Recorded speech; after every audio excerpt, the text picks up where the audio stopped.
우리는 100% 생각을 했거든요. 이거는 북한으로부터 지령을 받은 간첩의 지시 아니고는 있을 수 없는 일이다. 그분하고 통화를 했습니다. 근데 여자분이었고 나이가 드신 분이셨어요. 전화 통화를 하면서 물어봤죠. 어떻게 이 내용을 알아들었냐 하니까 이 여자분이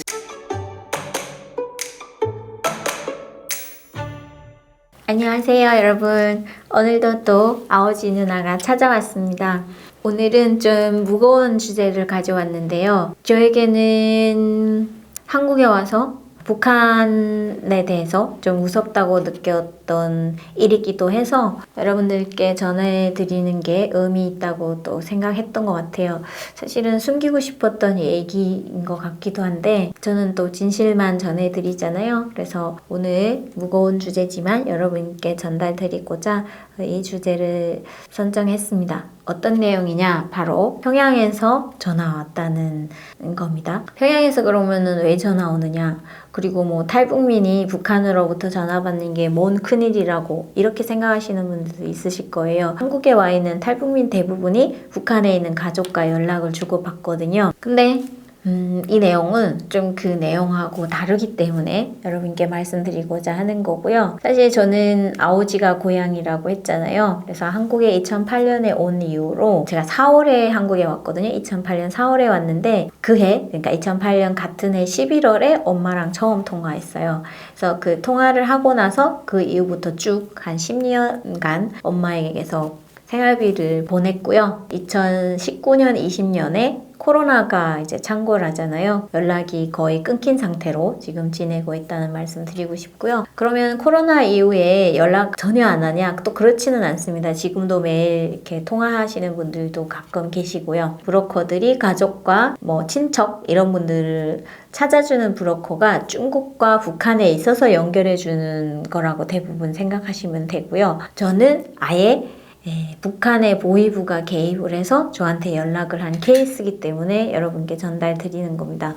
저도 한국에 와서 탈북자들이 북한 정부로부터 공격을 받는다는 얘기는 들었어요. 그리고 실제로 제 주변에 24시간 경호가 붙어 있으신 분들도 꽤 됩니다. 뭐 북한의 고위층이었다든지 아니면 한국에 온 이후로 북한 정부의 눈에 나는 그러니까 인권 문제라든지 이런 걸 다루는 탈북자들이라면은 북한 정부에 관심을 받을 수밖에 없어요. 여러 가지 채널을 통해서 뭐 비방하는 이런 동영상들도 많이 나오고 하는 상황이기 때문에 북한 정부가 탈북민에 대한 공격을 멈추지 않고 계속하고 있다는 내용은 누구나 다 아는 겁니다. 그 주인공이 내가 아니라는 것에 대해서 그냥 감사하게 생각할 따름이죠. 그리고 예전에는 탈북자들이 방송 출연도 안 했습니다. 왜냐면 북한 가족이 위험에 처할 수 있다고 생각하기 때문에 안 했던 거죠. 그런데 지금은 오히려 반대로 생각하는 탈북자들이 더 많아요. 북한에 있는 가족을 살리기 위해서는 언론이나 이런 데 계속 출연을 하는 거죠. 국제사회에 나와서 목소리를 높이고요. 그러면 그게 이제 국제사회가 북한에 있는 그 사람의 가족이 안전한지 정말 유엔에서 보낸 케이스도 있어요. 그 가족에 대해서 확인해달라. 그랬는데 북한 정부가 모른다 이렇게 안 하고요. 지금은 그 가족은 잘 살아있다 이렇게 유엔을 통해서 연락이 왔다는 거예요. 그래서 연락이 없었던 자기 가족이 북한에 살아있다는 거를 북한 정부를 통해서 유엔을 통해서 확인한 케이스도 있기 때문에 TV에 나가는 게 좋으냐 나쁘냐 뭐 여기에 대해서 꼭 집어서 말씀을 드릴 수도 없고요. 그럼 북한에서 그렇게 뭐 계속 경호가 있고 24시간 감시를 할 정도로 감시하고 경호받을 정도로 위험한 인물이다. 그러면 뭐 생명의 위협을 매일매일 느끼냐 또 그것도 저는 본인이 아니기 때문에 모르겠어요. 그런데 이런 건 있습니다. 누군가가 나를 계속 감시한다는 걸 아는 자체가 공포스럽긴 마찬가지거든요. 공포스럽고 모든 행동에 있어서 제약이 될 수밖에 없는 상황이긴 한 것 같아요. 결론적으로 북한 정부가 나를 관심하지 않았으면 좋겠다. 그리고 내가 사는 걸 그냥 냅뒀으면 좋겠어. 뭐 이런 생각을 가지고 다 산다고 생각하시면 돼요. 그런데 2020년 영국에 갔다가 2022년에 들어왔어요. 2022년 추석 때에 이렇게 연락이 온 거예요, 저한테. 페이스북을 이렇게 캡처한 사진 한 장이 띡 왔어요. 근데 거기에다 뭐라고 썼냐면 우리 신랑 이름 그리고 생년월일 그리고 그 유럽에 유학을 갔었거든요. 근데 유학 가서 없어진 날까지 적은 이게 쪽지가 페이스북에 올랐다는 거예요. 근데 이게 좀 왜 놀랍냐면요. 나는 우리 신랑이 유학을 간 건 알았고요. 거기서 한국으로 들어온 건 알고 있었습니다. 근데 그 도망한 날이 어느 날인지는 저도 몰랐어요. 그러니까 그만큼 남편은 그런 얘기에 대해서 혼자 묻고 싶었고 가슴속에 묻은 거죠. 평양에 있는 가족을 저희가 2017년에 한번 찾으려고 노력했었습니다. 지금 연락이 온 22년부터 5년 전 이야기죠. 저는 그 남편이 가족의 생사를 얼마나 그리워하겠어요. 저도 탈북자이기 때문에 그 마음을 알아서 제가 잘 아는 국경 지역에 살다 나오신 브로커 분이 있어서 그분한테 가족에 대한 신상을 줬어요. 그랬더니 한 달도 안 됐던 것 같아요. 한 달, 두 달 그 후에 연락이 온 거죠. 그 남편 가족이 평양에 있다가 추방을 갔다. 그래서 추방 어디에 갔는데 항해도 어느 쪽으로 갔는데 그 지역에 살고 있는 남편의 가족을 찾아서 너랑 연결해 주겠다. 이렇게 된 거죠. 그래서 진짜 떨리는 가슴으로 기다렸어요. 남편도 뭐 10몇 년 후에 지금 만나는 가족의 생사니까요. 그래서 기다렸는데 한 2, 3일 후에 그쪽에서 완전 급한 연락이 온 거예요. 무엇이냐? 우리 그 시어머님 되시는 분, 그러니까 시어머님이 저희 신랑과 만나게 되는 내용에 대해서 아무에게도 말하지 말라고 그렇게 브로커가 신신당부를 했는데 정말 믿었던 자기 친여동생, 그러니까 여동생이니까 정말 믿었을 거 아니에요. 그래서 여동생한테 말한 거예요. 근데 이 여동생이 자녀가 있었는데 그 자녀 중에 한 명이 보위부 요원이었던 거죠. 그래서 평양에서 국가보위부에 신고가 들어갔고요. 현장에서 아예 브로커가 잡힌 거예요. 그리고 그 브로커는 사형 선고를 받았답니다. 그러니까 저희는 얼마나 미안해요. 그 모든 게 저희 때문인 것 같고, 그리고 그걸 여기 한국에서 주선했던 브로커도 진짜 그 미안하기는 마찬가지잖아요. 사람 목숨이 왔다 갔다 하는 상황이 된 거니까. 그런데 제가 그때 여유가 없어서 경제적으로 지원도 못 해줬어요. 그 가족에게. 그리고 나서 뭐 한 번 들어가면은 감옥에 들어가서 그 죗값을 치르고 나오는 데까지 뭐 순간에 되는 건 아니고요. 되게 오랜 시간이 걸려서 한 3개월, 6개월 지난 이후에 그분한테 문의를 했더니 다행히도 사형은 면제받았더라고요. 왜 그러냐면은 그 집안이 뭐 굉장히 높은 집안이었대요. 그래서 이번 한 번만 용서한다 이래서 6개월 동안 그 감옥 생활을 하고 나와서 그 모든 직책을 잃은 거죠. 그렇게 해서 무마된 걸로 이렇게 알고 있었거든요. 그러니까 그 이후에는 아예 가족에게 연락을 하지 않는 게 모두에게 좋은 거겠다. 왜냐면 우리가 여기서 찾는다는 것 자체가 그쪽에도 위험이 될 수 있고 우리도 좋을 거 없잖아요. 그냥 다 잠잠고 모두도 모르는 상황으로 그냥 이렇게 쭉 지나가는 게 낫겠다 이렇게 판단을 한 거죠. 그러고 있던 찰나였기 때문에 이 5년 후에 이런 쪽지가 그것도 페이스북에 떡하니 올라왔다는 거는 정말 모든 등골이 오싹 솟는 이런 내용이었거든요. 저도 그렇고 제 남편도 그렇고. 그러니까 페이스북 글을 이 쪽지를 올린 사람이 누구냐 찾아야 될 거 아니에요. 근데 그 쪽지를 캡처해서 보내신 분도 누군지 모른답니다. 왜냐면은 그냥 보니까 제 남편일 것 같기 때문에 저한테 보낸 거예요. 그럼 이거 어디에 올라왔냐 그랬더니 탈북민이 한 수백 명이 있는 방이 있는데 거기에 올랐다는 거예요. 그러면 그 퍼다 나른 사람이 누구냐? 뭐 탈북민 사회가 사실은 33,000명이어도 찾았구나 하면은 작거든요. 그래서 이 사람 저 사람에서 막 수소문을 해서 찾았어요. 그래서 그 쪽지를 처음 올린 사람을 찾은 거죠. 근데 이 카톡방의 단점이 우리도 알겠지만 멀티 프로필이라는 거를 가지고 하면 누군지 찾기가 어렵잖아요. 그러니까 그런 식으로 다 탈북자들이 또 하는 경우가 있어요. 그래서 그 찾는데도 꽤 오래 시간이 걸렸고요. 한 며칠 후에 찾았거든요. 그 여자분이 경기도 어디에 사시는 분이었어요. 그래서 제가 전화를 했죠. 이 내용을 어디서 들었느냐 하니까 자기가 아는 건 아니고 또 자기가 아는 어떤 아주머니가 부탁해서 자기는 올린 거래요. 그럼 그 어떤 아줌마가 누구냐 하니까 또 그 연락처를 주는 거죠. 그래서 그 연락처에 전화를 했는데 저는 거두절미하고 이분은 분명히 간첩일 거라는 생각을 지울 수 없습니다. 제가 이렇게 단정지어서 말하면 안 되지만 어떻게 그런 내용을 알 수 있었으며 그리고 우리 가족까지 찾기 위해서 페이스북에 이렇게 글까지 올린다는 자체가 너무 섬뜩한 거거든요. 사실 가족 친척을 찾는 사람들 되게 많아요.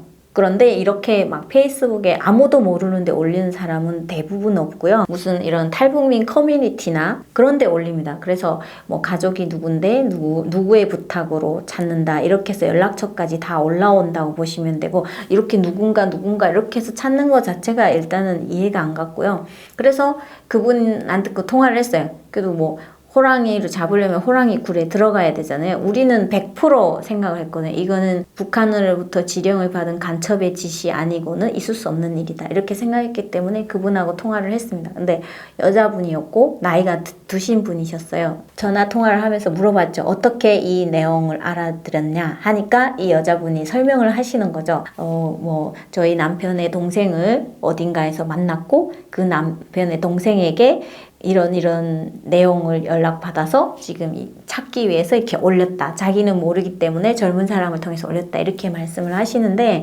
그게 전혀 저는 이해가 안 되고, 탈북민 대부분이 그 내용을 이해를 못 합니다. 왜냐면 이런 거잖아요. 국가에 이끌려서 어딘가에 강제 노역을 가는 겁니다. 그런데 전체에 모여서 노역을 하는 과정에서 누구를 만났어요. 그런데 그 사람이 야, 우리 엄마가 남조선에 있어. 이렇게 말하고 그러면은 저희 신랑 동생이 아 그래요? 그러면 우리 형도 남조선에 간 것 같은데 어떻게 찾아줄 수 있어요? 이거 가능하다고 생각하세요? 절대 안 되거든요.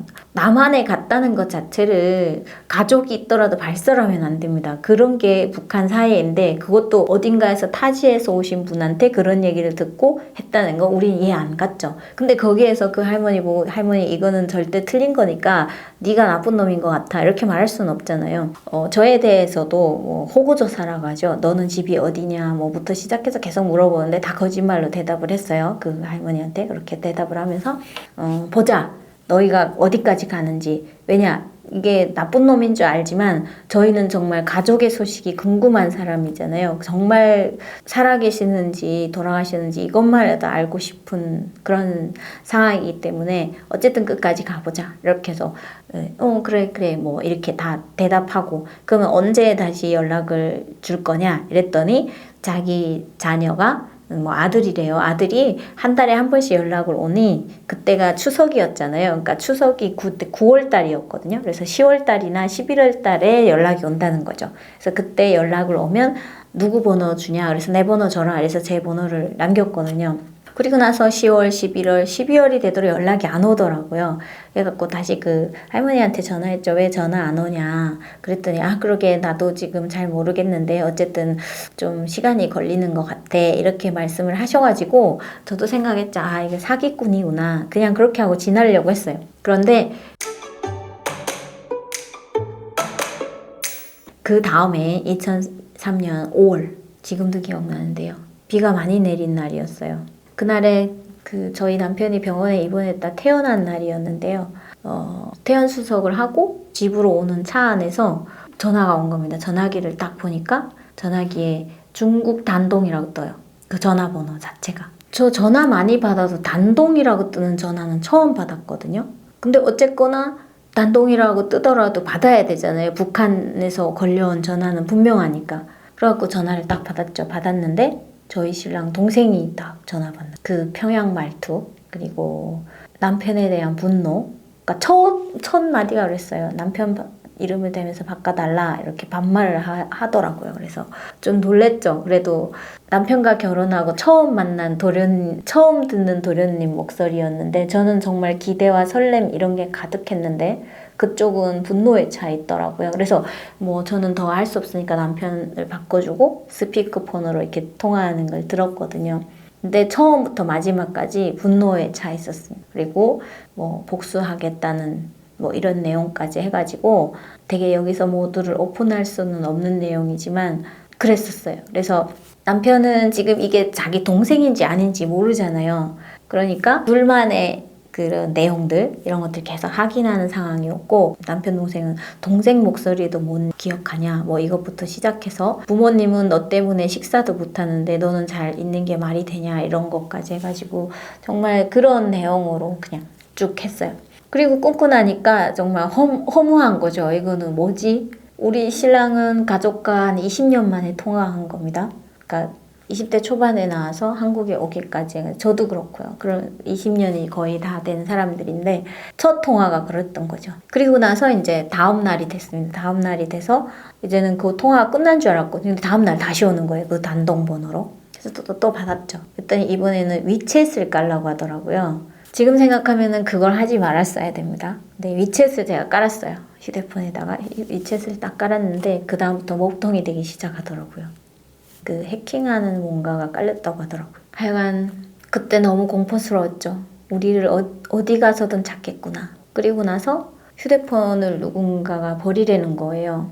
그리고 새로운 휴대폰을 뽑아야 된다. 지금 너의 위치까지 다 노출될 수 있다. 근데 사실 대한민국에 있는데 우리 위치 노출되는 건 아무 문제 없잖아요. 뭐 그 사람들이 와서 뭔 짓을 뭐 할 수도 없다고 저희는 생각하고 있는데 또 반대로 이럴 수도 있습니다. 뭐 여러분 다 기억하실지 모르겠지만 김정일의 처조카였던 이한영 씨가 96년, 그러니까 지금으로부터 뭐 30년 전 가까이 되네요. 그때 총격 사건으로 죽었습니다. 네, 그 내용에 대해서 저는 되게 깊이 찾아봤는데요. 그러니까 완전히 살인 병기죠. 그러니까 훈련된 엄청난 그 훈련된 사람, 그런 사람한테 머리와 가슴에 뚫려서 죽었거든요. 총을 집 앞에서 맞아서 죽었는데 그 이후에도 말레이시아에서 김정은이 명령하에 김정남이 죽은 걸 또 온 전세가 봤잖아요. 그러니까 그런 것들이 저희한테는 공포로 다가올 수밖에 없습니다. 그리고 지금 정말 숨어서 말았거든요. 어디에도 연락을 안 하고 살려고 했었는데 어떻게 해서든 지금 찾아내잖아요. 그리고 저희는 거기에 연락을 한 상황이고. 그래서 신변에 대해서 걱정하지 않을 수가 없겠더라고요. 그러니까 이거는 오그로를 끌기 위한 것도 아니고요. 오히려 저는 아무 문제 없었으면 좋겠어요. 그냥 넘어갔으면 좋겠거든요. 근데 이거는 그냥 넘어가기에는 너무나도 저희 곁에까지 왔다는 생각이 들었기 때문에 저희가 이건 안 되겠다. 그래서 정부의 도움을 받아야 되겠다라고 생각했던 거죠. 저희 남편이나 저는 그 신변보호관 제도를 이용하지 않습니다. 스스로 그거를 끊어달라고 했거든요. 뭐 있어봤자 별 의미 없는 거니까요. 그랬었는데 지금 이런 일이 있고 나니까 다시 찾아간 거죠. 네, 이런 일이 있는데 어떻게 해야 되냐. 근데 결국은 아무 방법이 없습니다. 그러니까 뭐냐면 제 신변에 뭔가 일어나지 않으면 해줄 수 있는 게 없대요. 그래서 한 2주간은 정말 패닉 상태에 있었던 것 같아요. 와, 집에 들어와도 뭔가 가스를 막 넣은 것 같고 이런 거 있잖아요. 그러니까 나한테 왜 이런 일이 있지? 그리고 정말로 소문으로만 듣던 모든 게 이런 식으로 찾아낸다는 생각 때문에 정말 아무것도 손에 잡히지 않더라고요. 그리고 실제로 이런 좀 테러나 공격 같은 게 있었기 때문에 제가 영국에서도 망명 신청을 했었거든요. 근데 그때는 온라인에 그쳤어요. 온라인에 그쳤고 뭐 우리 남편을 직접 겨냥한 건 아니었고요. 저를 겨냥했던 건지는 모르겠으나 어쨌든 온라인으로 뭐 이메일이나 이런 게 모두 열렸고 저희가 뭘 하는지 이렇게 보고 갔다는 이런 것들이 있어서 좀 그때부터 여기에 대해서 긴장하고 있었거든요. 그러던 찰나에 영국에 가서 이런 내용들이 망명을 신청할 수 있는 조건이 될 수 있다라는 얘기를 듣고 신청을 했는데 거기서 받아들여졌던 거고요. 어쨌든 안 돼서 다시 돌아왔는데 결국은 남편까지 찾아냈잖아요. 그러니까 좀 걱정되기도 하고요. 저랑 저희 신랑은 평생을 이렇게 뭐 그런 감시 속에 살 거라고 생각해요. 남과 북의 모든 감시 속에서. 근데 자녀에 대해서는 다르잖아요. 그래서 그런 부분에 있어서 좀 많이 고민을 했던 것 같고 제가 그런 사례가 있은 다음에 주변에 되게 많이 날랐죠. 이 내용을. 그러니까 이렇게 말할 거 아니에요. 그럼 다 놀라는 거죠. 실제로 그런 내용이 있은 사람은 없었다는 거죠. 그래서 좀 더 놀랐어요. 그러니까 같은 탈북자들도 제 얘기를 듣고 막 소름을 느끼는 거죠. 왜냐면은 이게 찾는 게 다 정해져 있어요. 뭐 내가 아는 누군가의 브로커를 통해서 우리 동네의 누군가를 통해서 뭐 이렇게 다 찾지 막 평양에서 바로 이렇게 전화 오는 거는 그러니까 평양에서 어쨌든 우리를 찾아서 한국으로 해서 이렇게 찾은 거잖아요. 이런 거는 없거든요. 그리고 나서 정말 이게 특수한 케이스라면 더 무섭잖아요. 그래갖고 더 공포스러웠죠. 제 주변에는 그런 연락을 전혀 받은 사람이 없었고 서로 다 소름이다. 야, 이건 정말 소름이다. 탈북자들끼리도 그런 내용이니까요. 그래서 진짜 공포스러웠어요. 근데 딱 한 분을 만났거든요. 예. 근데 그 한 분은 중국에 가서 이미 본인이 블랙리스트에 들어갔다는 걸 확인한 사람이에요. 그러니까 중국에도 그 사람은 가면은 블랙리스트로 북한이 잡아보내달라고 한 사람이래요. 그러니까 이 사람이 뭐 한 30년, 40년 전에 있었던 조카라면서 전화가 왔다는 거예요. 이분한테. 자기는 그 조카가 막 기억도 안 나서 왜 그러냐니까 그 조카가 지금 삼촌을 찾는다. 그때 이 사람 느낀 거죠. 자기는 기억에도 없는 조카가 지금 북한에서 찾는다는 내용 자체가 그때는 소름이 돋았나 봐요. 그리고 나서 데이터를 이렇게 모아봤더니 그러니까 북한이 그런 게 있는 것 같아. 계속 연락이 되고 자기네가 다 이게 자료를 가지고 있고 이런 사람들에 대해서는 안 찾죠. 근데 전혀 연락이 없고 이 사람에 대해서 어떤 파악이 안 된다. 이런 경우에 찾는 경우가 이렇게 드물게 있는 것 같아요. 그래서 그 정도까지 지금 알고 있어요. 그러니까 나만 받은 게 아니구나. 그리고 북한 당국이 보위부가 나서서 아예 이런 걸 하고 있구나.